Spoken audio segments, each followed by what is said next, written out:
There's nothing better than the smell of fragrant roses in your garden. They're a classic flower and come in heaps of colours, but they do need a lot of love. We'll cover planting, growing, pruning and maintenance so you can have a garden full of blooming good roses. There are two main seasons for planting roses, winter and summer. When you plant in winter, the rose will be dormant.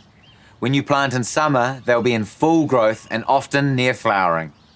There's a huge range of roses available. There's hybrid tea, which is one flower on a single stem, or floribunda, which is a cluster of flowers.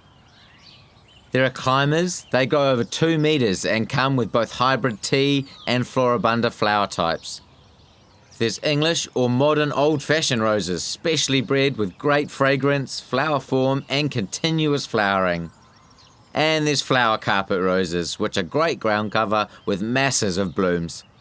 If you're not sure what you're after or what's best for your garden, just come into the Mitre Garden Centre, have a look at what's available and have a chat to us.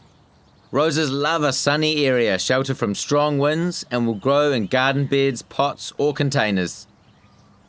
Rich and well-drained soil is the key. Grab some of this rose and shrub mix. It's got heaps of nutrients to give them the best start.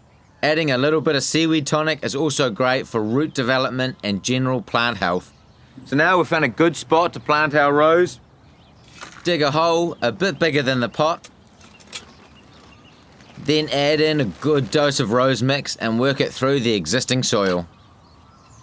We're going to get the rose in the ground. First of all, we're going to check the height of our pot with the depth of our hole.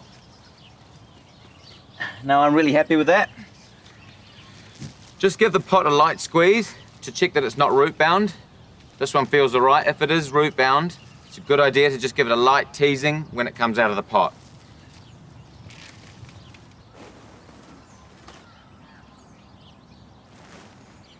And then we're just going to backfill with some of our topsoil and add some more of our rose mix.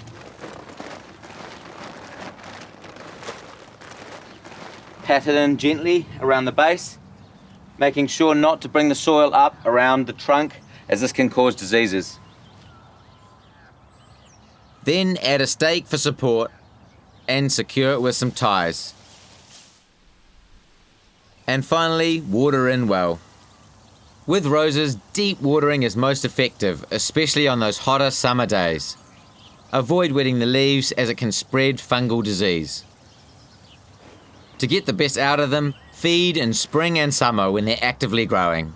Grab some of this rose food, which has the ideal NPK ratio, with a little bit of extra potassium, K, for those awesome flowers that we're after. When it comes to spraying, in spring and summer, spray fortnightly with an insecticide-fungicide combination to prevent pests and disease, and a foliage feed like seaweed tonic. In winter, use liquid copper and conqueror oil once a month to prevent scale, red mite and other fungal problems in spring. And once in June, use a lime sulfur spray which encourages defoliation and protects the stems from scale, moss and lichen. Some common rose pests are mites or aphids. Be sure to check the underside of the leaves for them. And look out for black spot and rust. If you spot any of these, just head in store and we'll sort you out with the right product. If you're not sure what you're looking at, just take a photo and bring it in.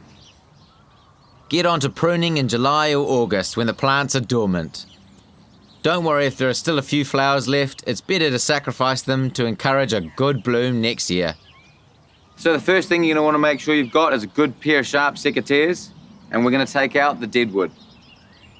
A wee tip, dip your secateurs in some methylated spirits or bleach to prevent spreading diseases from other plants. Don't be shy to cut branches back by about half, making all cuts on an angle, sloping away from buds. Thin out the centre of the plant and get rid of any woody growth to let air flow through. Remove any diseased branches and be sure to collect and dispose of all cuttings to stop any disease spreading. Now it's time for you to get out in the garden and have a go at growing your own roses. With a few of these tips up your sleeve, you'll have your garden blooming with colour and looking beautiful. Easy as.